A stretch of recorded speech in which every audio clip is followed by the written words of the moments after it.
I would have been hearing songs in Creole before, but not necessarily understanding the meaning.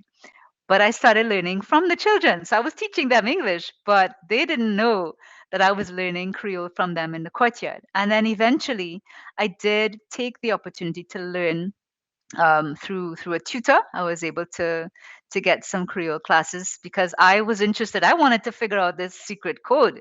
So I got myself a tutor and I learned Creole. And then when I eventually went to Haiti, in the context of the earthquake, I worked with the Red Cross at the time, and it was offered to us as staff to learn Creole officially because our employer recognized how critical it was to be able to speak the language of the people, not just the language of the administration and the government.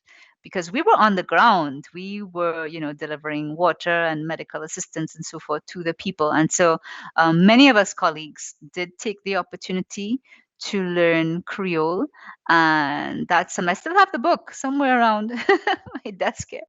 I still have the Creole book that I was learning from. It's like an infant's book, but I was an infant learner of Creole. So yeah, I broke the code. Thank you for that.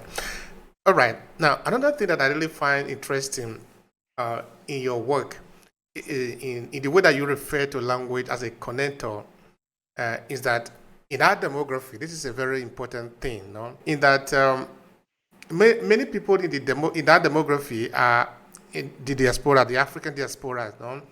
Okay, African immigrant also, if we want to put it like that, people that are coming from Africa who are emigrating to either Europe or other part of the Western country. So, to these people, it is very important, I think, that they learn the language of the people so they can communicate.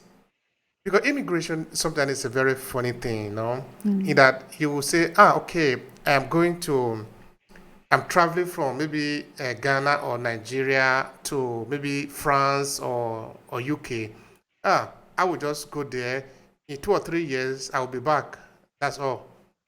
Well, in most of the cases, it's not like that. You get there, for many Africans that are in Europe as immigrants, maybe those that are passing through because now it is difficult to get visa, no? When I came here with the visa, which expired, of course. So I'm not a little different from many of them that are coming. Only that, okay, I had a visa, I flew to this place, and I still have to pass through the stress anyway because I stayed for a very long time. I didn't have paper. So those years quickly go away from you. So you question of what an immigrant is become real to you. So in that sense, if you don't understand the language of the people you are going to be living with, life becomes difficult for you. And not only that, very soon, if you are a young person, because I came to Italy, I was 24 years old. Now, very soon, you get married, then you become a parent. When you become a parent now, that thing that you were saying, I will just come here in 5 or 3 years, I will be back. You see, it's not really practical as it is, no? So you are not deciding to learn the language become a very huge mistake on your part because you are going to suffer the consequence of that.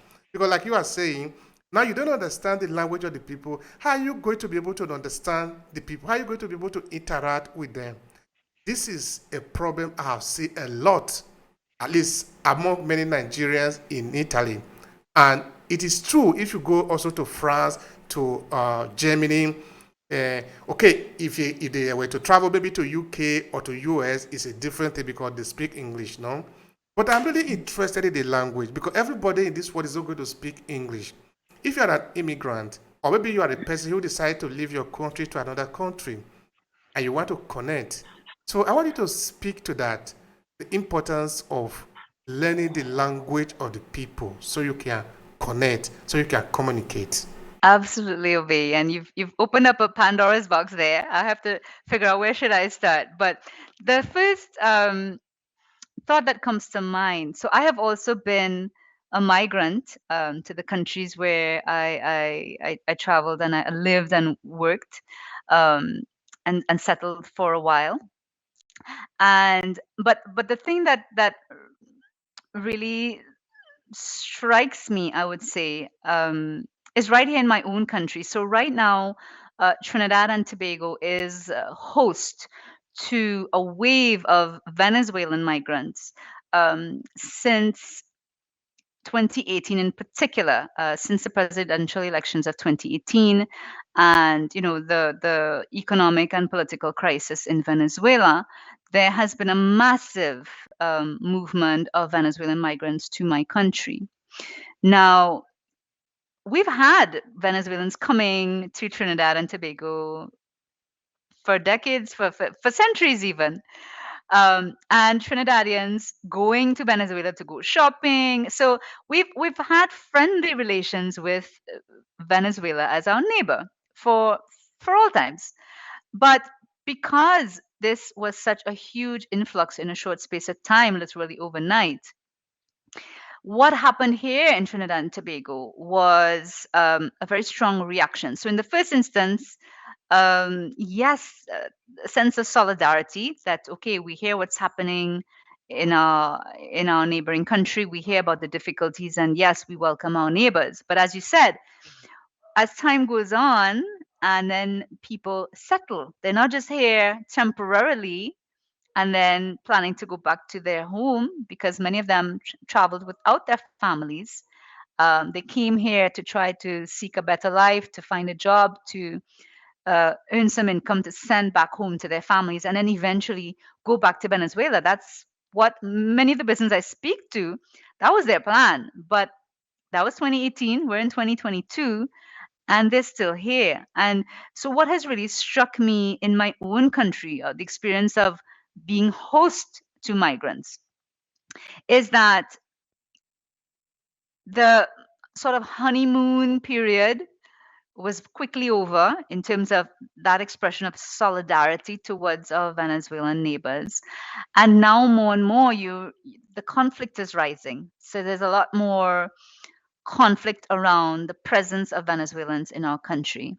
Now, this is quite ironic for me because 10 to 15 years ago, under previous political administration, there was a huge move to promote Spanish as the first foreign language of our country. We were getting into trade relations with South America. And so the administration at the time wanted everybody to learn Spanish.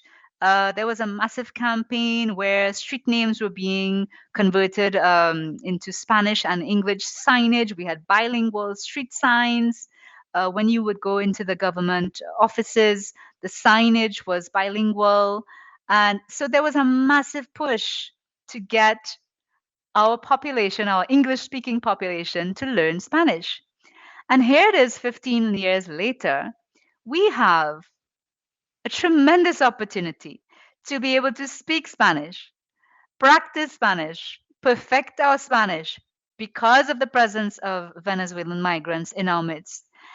And ironically, and I just cannot understand it, this is where you have our local population pushing back against Spanish. Why these people come here and speak in Spanish? Why they don't learn to speak English? Okay, yes, there is merit in them learning to speak English. I fully agree with that. Yes, the Venezuelans who come here should learn to speak the language of their host. I agree. But on the flip side, why don't we learn to speak Spanish? Embrace the fact that we have the opportunity right now to speak Spanish with these migrants who are in our midst, who are working in our communities, who are sending their children to school where our children go to school. Why don't we seize that opportunity to improve our Spanish instead of what's actually happening where there is a pushback? That is something I do not understand. And I look on as a very interested party because I speak Spanish. So, when I meet Venezuelans here, I ask them whether they want to practice their English because many of them are making the effort to learn English. I ask them if they want to speak English. If not, I can speak to them in their language. But it's something that boggles my mind.